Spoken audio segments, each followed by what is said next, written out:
Welcome into this bi-weekly Freightonomics. Zach Strickland, head of freight market intelligence at Sonar. Thomas Wasson joining me today. Hopefully a little bit later we will have Dr. Zac Rogers to give us some insight into the latest LMI reading from February. Of course, many things have developed over the last few weeks. The fun thing about after we have switched to a bi-weekly cadence is that there is never a shortage of content, to talk about in the supply chain world and, of course, transportation and logistics. We have entered March like a lion from a context of supply chain management. So, Thomas, the Iranian conflict. The Islamic Republic of Iran. Yeah, we had to look up the pronunciation because you have Iran. How do you say it? I had to make sure that I had it pronounced right. Iran. Oh, there's a Flock of Seagulls song as well. Yeah, the conflict there, of course, ongoing, and it's going to probably have a lasting influence on domestic freight, as well as our economy, as well as other things globally. Like this is not something that you can simply ignore, but there's still a lot of, we were already dealing with a bunch of strange things, for lack of a better word, in transportation domestically. We were getting through some of the tariff themes that we had encountered last year, still kind of an ongoing pressure, but there's still so much going on. The level of complexity in supply chain management is probably about as high as it's ever been, and I'm going to include that in the COVID environment. Well, the whole thing was held together by duct tape and prayers to begin with, and so what's really this conflict in Iran has shown is that not only the Strait of Hormuz, so on the first order you think, well, Thomas, we don't do a lot of, the oil really goes to Southeast Asia, some of these petrochemicals, and then, we're thinking shipping-wise, most of our boxes come from China. Well, my friend, you're wrong. The second order of effect are the very fertilizers. So these petrochemicals and hydrocarbons also get turned into things like plastics, chemicals and phosphates for your fields. And so the crazy thing that you mentioned is this globalized, very fragile supply chain. We now may have food. It's like the butterfly effect. We may now have food shortages in India and other parts. Theoretically, farmers, as they're planting their fields ahead of produce season, as you're doing your planting in the spring, this could have knock-on effects. And so when people ask us, why is this going to impact the domestic freight market in the U.S., it's because we have this system that has so many different specializations around the globe that if you cut off one spot, it turns out things get weird really fast. Yeah, stability. And we actually have had, in my lifetime for sure, have had relative stability in the world. Like we've had a lot of peacetime relative to history. And in that, we've been able to really make a lot of progress because we have built up infrastructure and created efficiencies around so many things. And when those efficiencies kind of, these foundational infrastructural pieces of supply chain start to get hit, with conflicts and things fall apart, that has so much downstream influence on what we deal with. Helium's another one. A fun one? The very microchips and processors for all the fun autonomous trucks I talk about, your computers, your PCs, they need helium to make the chip fabs in Taiwan. Without enough helium, the chip fabs shut down. And so ironically, I want to buy a new gaming computer, but Lord knows, how are we going to make a new data center now that some of the fabrications and some of the silicon basically purely runs on helium, and like 60 or 80% is in one of those Gulf states. I don't know if it's Bahrain or another one or the UAE, but these guys are like, and it makes sense, right? You got the oil, you got the refinery, you plug in a helium place, Bob's your uncle, everything's good. So ironically, that's another fun one as we are learning in this developing story, various things that are about to break in 2 to 3 weeks. Yeah, well, guess what?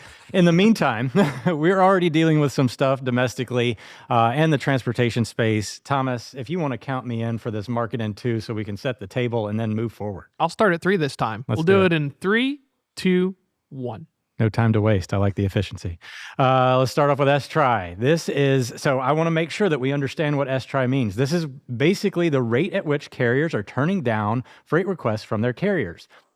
Carriers do not like to turn down freight that they don't have another way to utilize their equipment on. Carriers love utilization. This is not as much of a rate play as it is a utilization play for them. So if they're turning down freight potential They have something else that's occupying their vehicle or their driver. And the fact that we have been so high and sticky at this high level, this is not a gaming mechanism. They do not have the capacity or the network stability to service freight. So this being so high for so long, hovering around 14% thresholds, much higher than the previous 3 years by a lot, at this point in time, means that we are probably in the midst of a pretty strong inflection. Let's move on to the next chart map, I should say. This is a map of where the highest rates of rejection are, highly concentrated in the Midwestern region. We really rarely have seen the divergence of regional capacity tender rejection rates like we're seeing right now. Midwestern rejection rates up around 17%. Meanwhile, on the West Coast, where a lot of the supply chain disruption occurred during COVID, 4.2% rejection rate. So there's a lot of unevenness in this market. Flip. Let's go to the next one and talk about the rejection rates by mode. Flatbed continues to have the strongest moment in time. We think manufacturing and some of that supply chain. Of course, oil now is going to have an outsized influence as WTI gets higher. Domestic energy production is huge for America. Refrigerated, still hovering, and van also still hovering at relatively high levels. Let's go to the last chart and look at spot rates, because I know that's what the world wants. Spot rates not falling down meaningfully over the last few weeks. A little bit of undulation, a little bit of fluctuation, but man, now that oil prices or fuel prices are up, I don't see spot rates falling meaningfully. 96 cents per mile. DOE up nearly $1. 300-gallon tank, that's $300 more. Yeah. Multiply by 52, that's like 15-ish a year. So, when we're thinking about the nascent freight market recovery, the larger fleets have fuel hedging and fuel surcharges, but these smaller fleets, you'd be happy to get like 5 or 10 cents off with your little fuel card. This is a major problem, especially at a time where we thought the early recovery could be in state. Now we have another headwind. Yeah. So quick touch points on the economy before we move into some of the stories, and then Dr. Rogers here, because I really want to speed up and get into him. We had a weak labor report, BLS. We lost 92,000 jobs. I'm not going to make a huge deal about this right now because we had some strikes that were influencing the healthcare segment, which has been propping this figure for several months now. The healthcare and education numbers have been relatively high. CPI. 2.4, 2.5%, right in line with expectation. Guess what? I don't care right now because we just had this conflict in Iran that is going to wreck all of our thoughts around inflation for the next Fed meeting and everything moving forward. So 2.4, I'm going to take it as a positive, but then I got to move on. Everything now is a little bit irrelevant because it's already out of date. So going into the news, I think obviously the conflict in Iran takes the cake here, but I would recommend Stuart Charles's article about 1,000 ships, crews trapped by the Strait of Hormuz. This is the problem. So it's not that we were consuming so much Iranian oil. Other people were, but also a lot of the oil we do consume and other people consume comes through this strait. So that's why everybody is so hyper-focused on transportation through this strait. It is not a huge containerized freight move. It's a lot of tanker freight, but a lot of the oil coming from UAE, Kuwait, some of these other Bahrain. I love your pronunciation, by the way. Obviously matter there. The last story that I want to talk about before we bring Dr. Rogers on, I'm in hyper mode, by the way. Oil. I wrote a chart of the week. I highly recommend anyone that has questions around oil. This type of fuel volatility is a super big challenge for everyone. This is not just a shipper or a procurement problem. Carrier procurements have struggles dealing with this type of fuel volatility. The chart of the week explains basically how this manifests throughout the carrier environment. Large and small fleets have different exposures, as you just alluded to, but it's very challenging. You just had, if you're looking at that white line there, over the course of a week, the average price per gallon for diesel went from $3.78 to $4.80. So they were paying much lower amounts of fuel last week versus this one. And fuel surcharges, based off a DOE print that happens in just once a week, did not move while fuel prices were increasing. So that does translate to that puts a lot of pressure on carrier profitability. Yeah, this is an Apollo 13 moment for small fleets and owner-operators. We literally accidentally did it. We pushed a button, which was let's bomb Iran, and all of a sudden a cascading chain of events. We've got to figure out how to navigate. This is the big chart to watch because when we look at the line haul rate you mentioned earlier, there is a blind spot. Line haul rates will have a ghost decrease because of fuel surcharge, but when you're quoting on the spot market, you can only do it all in. Broker don't care. If you got to have a little more fuel, he's going to say, buddy, can you be $50 cheaper? Yeah, this is a wild game to play. My advice, don't play fuel games right now because there's a lot going on. The average wholesale price underneath, that's the middle line there, that thing is way more volatile than the retail price, and it's going all over the place. It's actually been bouncing all over for the last couple of days, and nobody really knows where it's going to go. If I knew, I wouldn't be talking to you right now because I would have my own island sitting somewhere. So without further ado, let's bring on Dr. Z and get into this discussion about how supply chains are dealing with everything that's going on right now. Fresh in Colorado, you just had some snow, but I guess that's all melted now. Glad that it happened while I wasn't there. Well, it's in the mountains. I can see it as I drive by. I'm certainly not doing anything with it, but it's out there. I mean, I've heard people are enjoying it. Sounds nice. Fluffy snow. Well, let's have it, man. Is anything happening? I kind of haven't. I unplugged the last couple of weeks. Anything going on?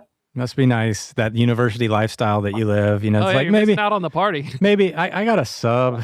They'll go in and get my TA to go in and teach a few classes while I relax. I actually did cancel class on Tuesday because I was taking some grad students on 2 brewery tours. That's true. Man, we're learning about production. I'm in the wrong place. Well, let's talk about the LMI, man. I like this. This is the alligator mouth is opening wide for the transportation side. This is obviously our chart that we've talked about a lot. Break it down for me.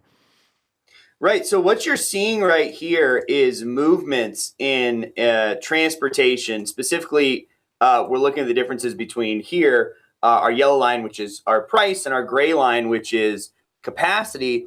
And this is the furthest apart. That 35-point spread where we have price going up and capacity going down, that's our biggest spread we've had since March of 2022, which is kind of when the market flipped the last time. And so essentially what this is telling us is things are really moving. And they're moving, though, for a kind of an interesting reason. So one of the things I went back and looked, there's 2 things really I think are important here. So the first thing I did is I compared this year to last year. So I said, okay, this February versus last February, what's the difference? Because if you look at our overall number, last year it was 62.8. This year it's 61.5. So that's not really that different. But if you look at transportation, obviously, prices are 11 points higher for price this year.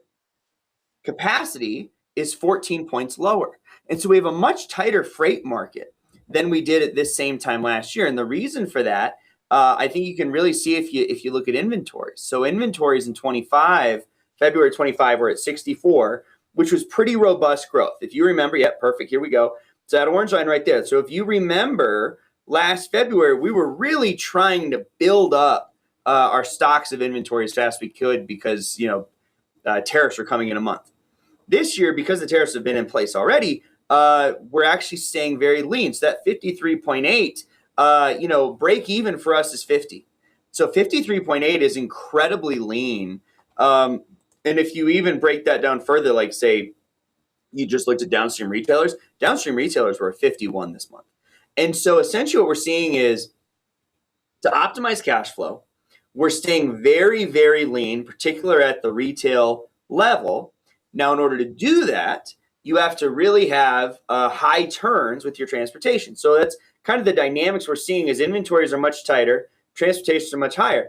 And that works. That you said a minute ago, you said peace. You said when we're right. Because we can turn things over and we have some assurances that things are going to move through the supply chain. I'm very interested now to see if we stay with this low inventory, high turn model that's really driven the freight market to these highs. when there is now more uncertainty in the world. Maersk has said, hey, we might go through the Suez Canal, we might not. We might stay out of it. And so, all right, going around Africa, that's going to add a couple weeks. We have these crazy increases in oil prices. I looked, by the way, I went back and I looked at the U.S. energy pages there, and that 96 cents that you guys talked about, that 96 cents that U.S. average diesel jumped this week. I went back and looked, and they have data going back to 1994. We have never jumped 96 cents before. The highest before this, we had gone up. This is a week-to-week change. We had gone up 78 cents one time.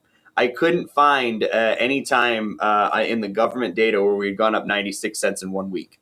So it's a pretty sharp movement, even more than we did. You can see that other spike right there in early 2022. That's the 76 cent jump. That was when Russia invaded Ukraine. And so we took all the Russian oil off the board. That was about 10% of all the oil. Strait of Hormuz, guys, is 20%. So 20%, in the world, we basically use 110 million barrels of oil every day, and we produce 110 million every day. One of the most JIT processes in the world is oil.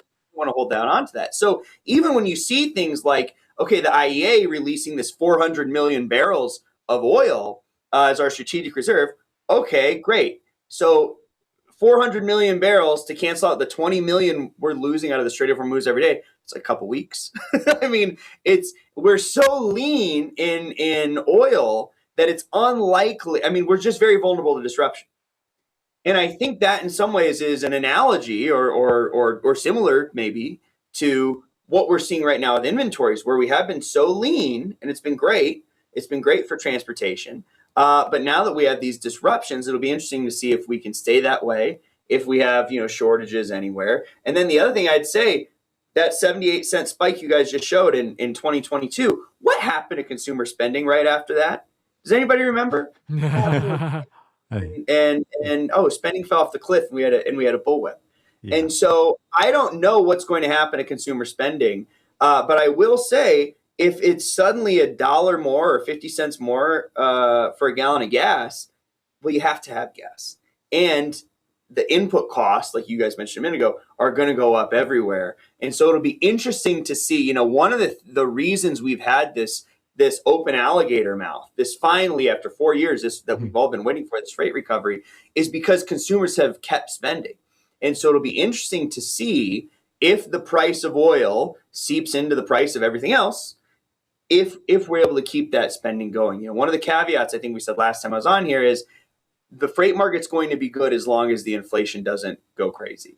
Now, I didn't see 20% of all the going away. I didn't think that was going to happen. But I was worried about data center using a lot of water. I didn't know. This. So it'll be interesting to see kind of what happens. I will say the last time we saw a spike like this in prices, we saw our price numbers go way up for like a month and a half and then come way back down, because even if the price of gas is up, the volume moving on all these things go down. I'm especially interested on that flatbed side. We finally started to see some CapEx on the manufacturing side for the first few months of 2026. It'll be interesting to see if, oil is now 20% more expensive, if that keeps being the case. I'll say open deck will keep chugging along. Yeah. That's some Wild West Cowboy stuff. I think that the open deck players have a more marginal buffer because of the extra cost associated. You're thinking you need a guy to go out, binders, chains, tarps, straps. I used to do it as a broker. So I'm thinking right now that the big challenge I'm concerned about is that the lingering impact on the consumer, because that's like, I'm remote most of the time. I fill up once every 2 weeks. But if I was in the office, I'd be filling up every week. That's like, you're talking about maybe $100, $200 a month lost because of higher energy prices that I could have spent somewhere else. And one of the things I keep getting asked from people, and I want to get your thoughts on this too, I got to find a second opinion, is that because the U.S. has a different type of oil, our stuff is like light sweet crude. It looks like cooking oil when it shoots out of the ground. Our refineries are not are made to do that. So imagine that our coffee shop only takes Colombian beans, but then we really love Americano, but those beans are roasted in another country. And so for even the fact that people say we're a net energy exporter and that we should be good, why don't we just cut off the flow? We don't have the means of doing it because allegedly our refiners like different inputs. And so the stuff we're exporting gets refined somewhere else. And then the stuff we're bringing in gets refined. It's with the refineries, right? It's square peg, round hole. I mean, you have to have the circles going to the circles and the squares go to the squares. Like here in Colorado, we refine a lot of oil, mostly from Canada, though. And a lot of Colorado oil goes to refineries in Florida because of where it eventually gets shipped to. And so it's a complex tapestry, guys. But it's this complexity that's built on what we thought was certainty, and now we're shaking the snow globe a little bit, and it's going to go away. I mean, it's really, you can have tariffs, you can have different kinds of oil. We just can't keep changing. That's really. I mean, the reason we're seeing all this CapEx for manufacturing this year, the tariffs didn't go away, but now we just kind of know they're going to be there and we can factor them in. And so when you pull the uncertainty out, supply chains run on certainty. Transportation networks run on certainty. Warehouses are built on certainty. Inventories are held on certainty. And so when that certainty comes out, that's when we start to see some destabilization. And for me, and all of us here at LMI headquarters, we really, it's a bummer kind of, because we finally felt like after years that transportation was on the front foot. So are we I like that the way you just put that, actually, because I felt like we were there last year about this time, probably a few months before the tariff stuff kind of unseated our certainty about things. Are we back? Is this layer of uncertainty the equivalent of that? Or are we starting to get a little bit more adapted to it? Do you think that's going to continue? So two things on that. We're absolutely so much more flexible than we were. I had a guest speaker, because it wasn't all just breweries. I had a guest speaker in this course who's from a large company that's a huge producer of aluminum. Or buyer of aluminum products. And he said that, pre the 2018 tariffs, they were 90% importing everything. Mm-hmm. Now, 70% of it is domestic. And so he's like, these last tariffs didn't hit us that hard at all because we're so much more resilient and sort of fortified against it. So I do think supply chains are in a good place. The other thing I would say is that, yes, last December, we did actually see that mouth open up with transportation quite a bit. Last December, we saw transportation prices hit right at 70. Capacity was still right above 50. And then that really sort of inverted. I mean, we had a negative freight inversion in August and September because things weren't moving. And now it's back positive again. And it'll be interesting to see. I mean, it was already, I would say, a healthier trajectory, this sort of upward split that we've had. I compared it to the movement that we had in 2020, because that was the last time we really took off. And if you look, in 2020, we were jumping up like 30, 40 points a month in terms of the spread between price and capacity. And in 2026, it's been a very steady sort of natural growth. And so that's one of the things that I always think is interesting with transportation is generally when we see the big shifts, it's an external disruption like a war or something, invasion of Ukraine, Iran, COVID, tariffs, all that kind of stuff. But the recovery this time was very organic. And the organic recovery does make me think that the fundamentals that underlie a lot of this stuff are good. I do actually think that fleets have been right-sized. Mm-hmm. I think we have probably a healthy amount of capacity now. We didn't shoot up like a bottle rocket like we did in 2020, and that was a, what comes up must come down situation. This was an organic, based on consumer demand, based on the rationalization of fleets, based on, I think, supply chains just really getting a lot smarter over the last 5 years. That's what was behind this recovery. And so it'll be interesting now to see if, like Thomas was saying, the oil does knock out. It's almost like a three-pillared stool, right? We have certainty, consumer demand, right sizing of fleets. If the oil prices knock out one of those legs, or maybe two legs in the form of certainty and consumer demand, we could see it fall down. But I think even if we did, fleets are in a much stronger place to absorb this downturn than they were in 2022.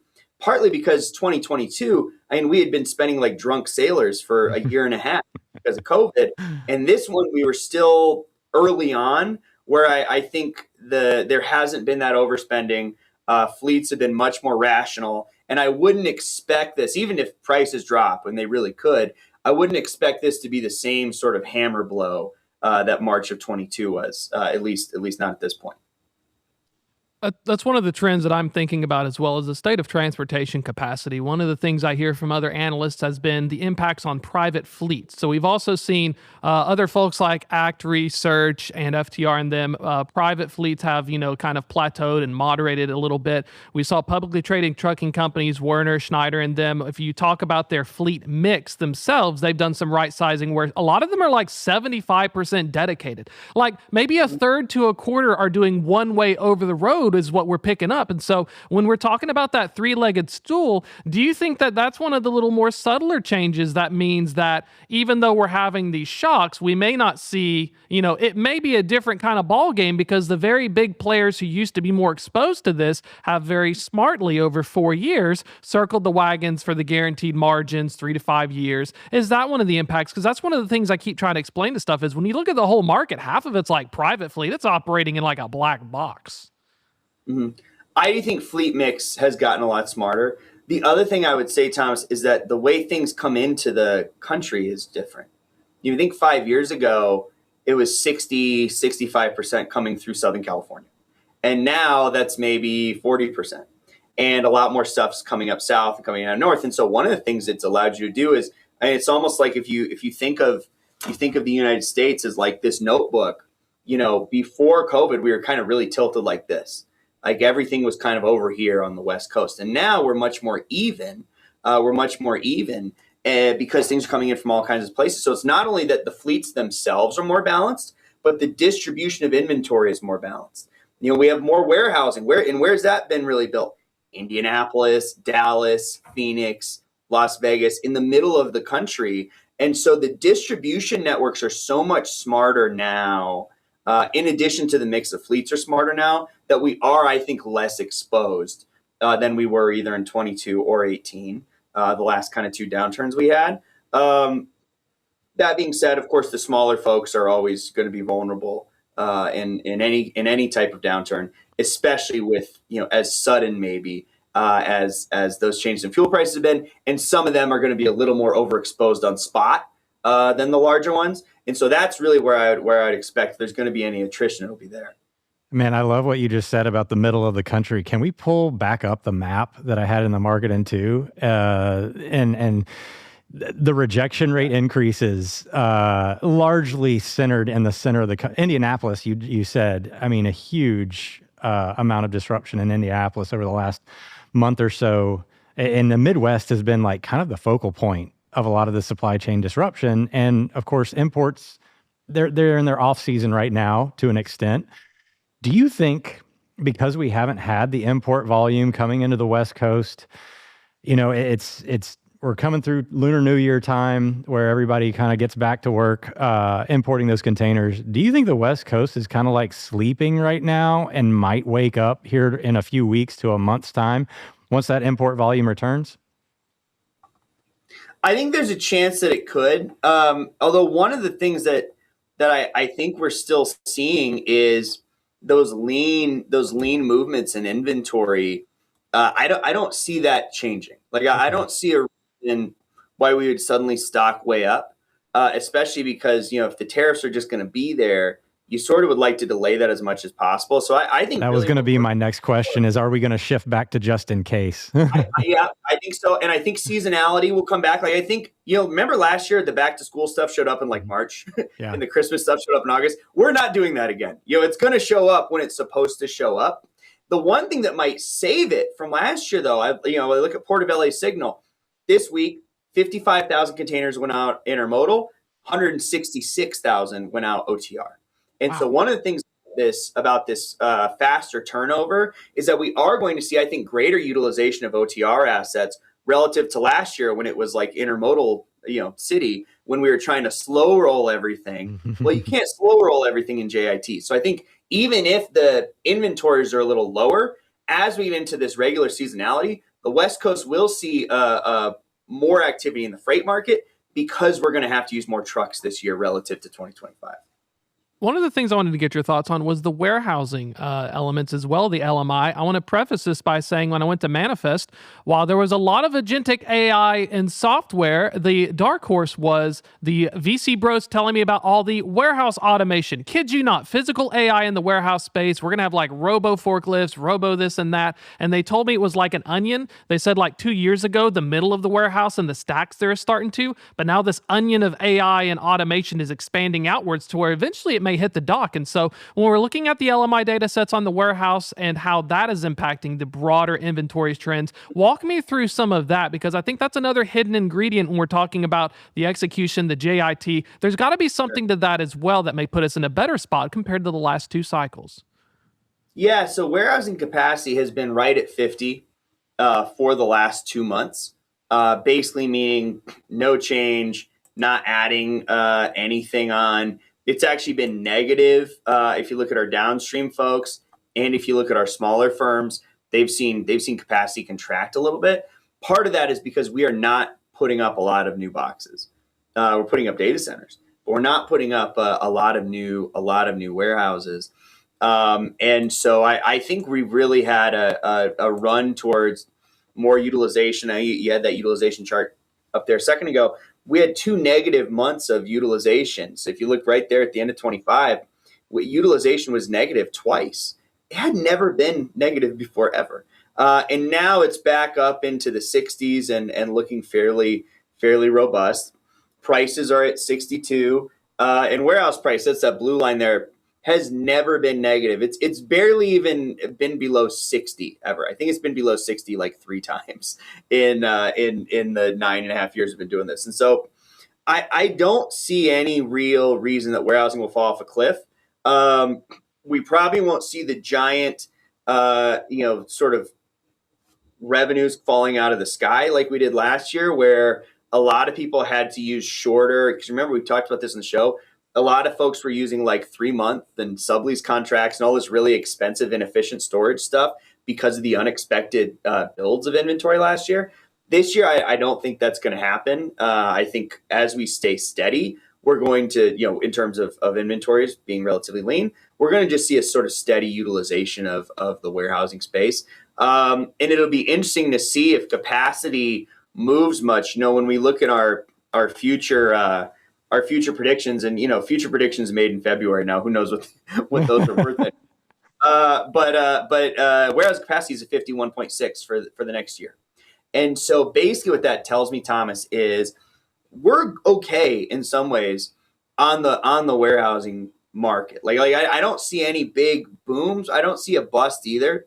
The other thing I'll say, and we had a speaker from a very big industrial real estate company here last week. And one of the things they told us was, everyone else is really backed off solar and electric and all that stuff. And this goes, I think, hand in hand with what you're talking about, Thomas, with all the automation. He was like, we are now buying so many solar panels and all this stuff. And because they're cheap right now, because the demand has totally fallen off, he's like, we're just putting them on top of all the warehouses. And this is one of the 3 really big ones that said this. We're putting all this extra electricity on it because they see, and I think it's related to what you just said, they see that the real battle or maybe core competency maybe they can offer people over the next year is even more so than space is going to be energy. Because of all the AI that is going into the warehouses, because of all the automation that is going everywhere, it's really going to be not just about, can you get me a 500,000 square foot box, but can you get me the amount of energy I need to run this thing? And so they've really gone heavily into the sort of all forms of energy, right? Over the last year when everyone else has pivoted away, partly because they see exactly what you just said, Thomas. They see that coming. There's going to be a lot more robotics and all kinds of things in here. And, now that the price of the other kind of energy seems to be going up this week. It seems like maybe that was the right play. I've got an addition to that because I recently had learned about the value of energy from my poor Volkswagen Jetta, my little battery. When batteries and energy go low, various subsystems crap the bed, namely on the interstate, my overdrive kicked out. I actually was here 3 minutes before we went to live. But I think I spoke to we're talking to the same guy because I did an interview with him about a few months ago. One of the things I think that you put a great point on, and it's kind of capstoning on these warehousing efficiencies that we may see in this LMI data for utilization and stuff moving forward, is that as these subsystems, they're basically installing all of these various IoT devices that are drawing power. The automation, especially with the forklifts and the stack movers and the big little arm things, are normally electric or they're natural gas. So you had a really great point. I thought at first when I spoke to the guy, they were talking like an ESG style. They're like, well, we want to save the environment, but just like my poor car battery, if you overload too much stuff, even your warehouse itself will start to have problems with the power draw. And these guys don't want to have to pay those higher utility bills, and they're going to get hit. So I think that's one of the unsung heroes that we got to pay attention to as well, is that the warehousing space, especially like with the AI. I told people AI is like electricity. When you first had electricity, people would like randomly use an electric motor for a part of the line. They're now thinking of redesigning the whole dang warehouse for this AI IoT device. So we're gonna have some really interesting combinations. The dog that's not barking is it starts with solar panels. What are these guys cooking up next? Because I think especially in your LMI data sets and the access you have to these large customers, there is a subtler, more trend going on inside those four walls than has been previously noted. Everyone was distracted by the four wheels, but it's really right. It's the four walls. I mean, it's kind of true, right? More automation is going to happen in the warehouses. More of the green energy is going to be used and used more cost effectively in the warehouses. And here's the other thing, guys. If we have an AI that messes up on the road, well, that's an issue. If we have an AI that messes up in the warehouse, no one's going to know. I mean, it's so in some ways, warehouses more so than trucks, which is where everybody was so focused the last 5 years. Warehouse more so than trucks is, I think, where we're actually seeing more innovation in terms of the integration of AI and automation, and also the multiple forms of energy. Oh, and the regulatory pressure on that side is way lower than anything moving over the road. So I agree with that entirely. That's a hot take. I love that. I want to shift back a little bit to the market here. Like, you guys see a lot of the segmentation of the market. You were talking about an industrial CapEx expenditure early in the year.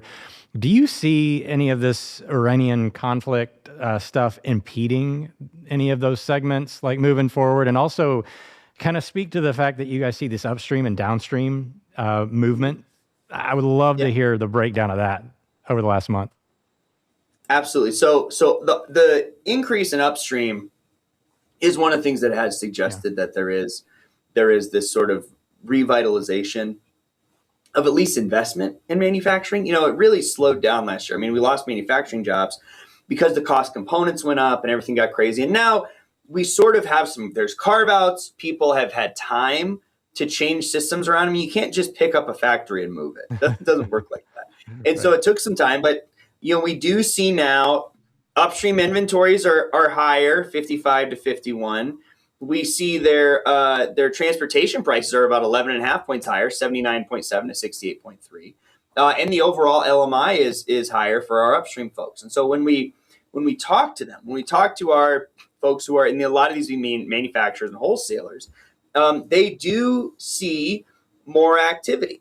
We also, when we look forward at inventories over the next year, downstream retailers are at 55, upstream are at 65.6. And so we are seeing not just the idea that we have more activity now, but we'll probably have more activity going forward. And partly that's because, retailers, they just want to turn. They just want to turn. That's all they want to do. But they're going to be relatively steady. Upstream was so low last year that they actually, I think, have a little more room to grow. And so I think that's part of what we're seeing. And there is advantages in the set of rules we have now. If you can figure out how to get the components here, and the automation is making the labor cheaper. I mean, forever, one of the sort of disadvantages that you had if you're going to manufacture in the United States was labor. Well, if it's robots everywhere anyway, some of that might go away a little bit. And so I think that's one of the reasons we're seeing that sort of, or at least had been seeing that uptick. Now, again, that depends on certainty.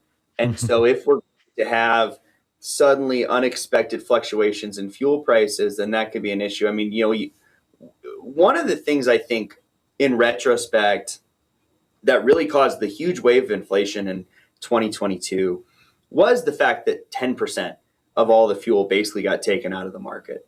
And it's a global market, right? So even if we weren't buying Russian oil and we're not buying Iranian oil, other people are. And so the price it's just a classic supply and demand graph, from when you're freshman economics.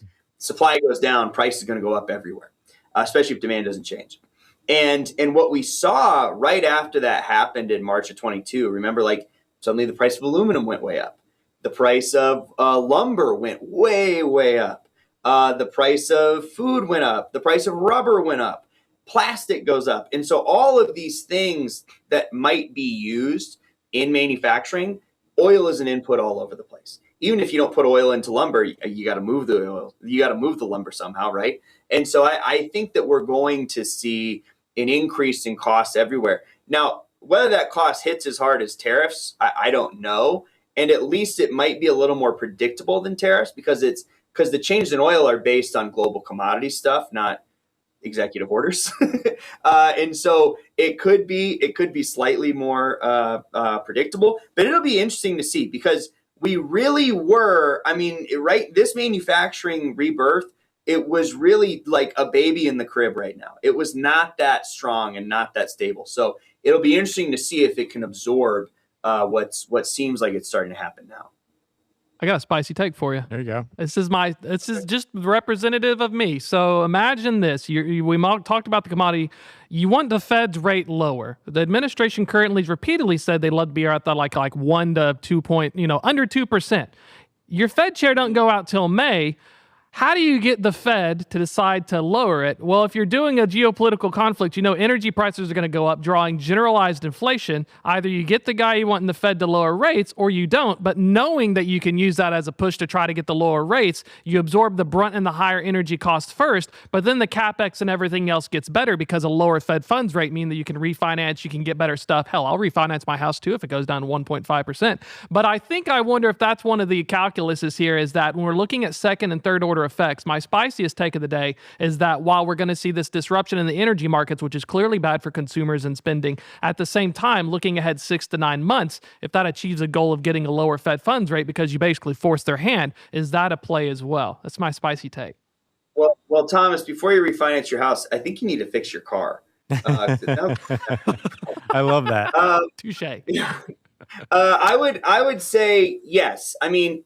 Sure, you could go that direction, but the problem to me, guys, is the reason you lower Fed funds is because of inflation issues, right? And so if we're going to see inflation, and hey, gas just went up 96 cents in a week, I think we might see inflation. Then I'd be worried a little bit about lowering the rates too much, because here's what could happen, because we already have lost 92,000 jobs, right? So that which normally in a normal inflation environment, that would be like automatic. We got to lower rates. 92,000 jobs are gone. Well, now that we're having inflation and job loss at the same time, the only thing the Fed is worried more about than inflation is stagflation. They really don't want to be in a position where we have stagflation. And even if if Powell's definitely gone in 3 months, but even with Powell gone and you put somebody in there who might be more amenable, more dovish, you still have all the other governors. So it's not like a slam dunk that we're going to have it.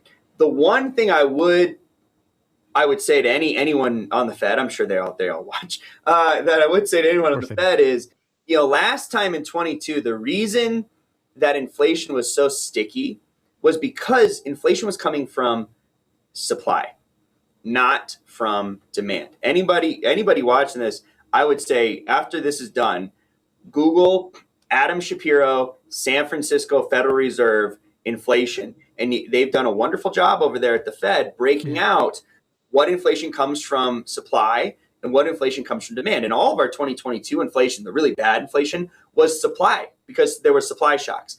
And so because we have supply shocks, no matter how hard you hit the consumer with interest rates, it doesn't do anything because all that you can do with interest rates is hit demand. not supply. Right. And I would imagine if we're going to see a ramp up of inflation here, that it'll be again supply driven.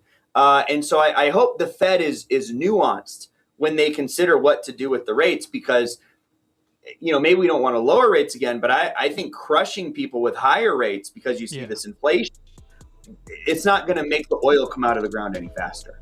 Man, look at us. You're optimistic, thinking we learned a lesson and are going to do something about it. I'm just saying what I know. I learned. No one. They've never been to a warehouse. They don't know anything what we just talked about. All right. Well, that's the music. Thank you, Dr. Z. We'll catch up again.